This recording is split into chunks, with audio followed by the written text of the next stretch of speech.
করার জন্য সবাইকে অনুরোধ করছি। আসসালামু আলাইকুম ওয়া রাহমাতুল্লাহি ওয়া বারাকাতুহু।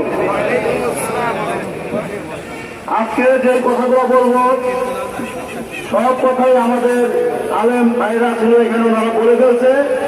পরিশেষে একটা কথাই বলবো, সময় অনেক কম। আমরা আমাদের ফিলিস্তিনি ভাই বোনদের উপরে ইসরায়েল কর্তৃক যে নির্যাতন, যে হামলা, সেই হামলার প্রতিবাদ স্বরূপ ইসরায়েলি পণ্য আমরা বয়কট করব এবং আমাদের সকল ব্যবসায়ী ভাইদেরকে অনুরোধ করব, আপনারা ইসরায়েলি পণ্য আপনাদের ব্যবসা প্রতিষ্ঠানে রাখবেন না এবং আমরা কেউ রাখবো না এবং আমরা কেউ ইসরায়েলি পণ্য টাকা খরচ করে কিনবো না এবং ব্যবহার করবো না। ব্যবসায়ী ভাইদের প্রতি এই অনুরোধটা আমি একজন ক্ষুদ্র ব্যবসায়ী হিসাবে আপনাদের নিকট এই আহ্বানটা করবো। ইনশাআল্লাহ এমআই পরে ইসরায়েলি পণ্য আমরা দেখতে চাই না।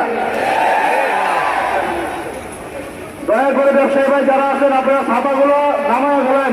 আপনাদের ছাপাগুলোর জন্য একটু সমস্যা হচ্ছে, ছাপাগুলো নিজ দায়িত্বে সরিয়ে ফেলুন।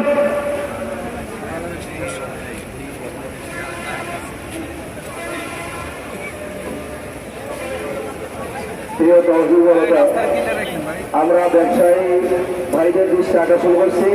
আজকের এই সম্মেলন সুন্দর হওয়ার জন্য আপনাদের ভালোবাসা চাই, আপনাদের আন্তরিকতা চাই। এই জন্য কিছু সময়ের জন্য আমরা সকাল থেকে এখানে রোদে আছি।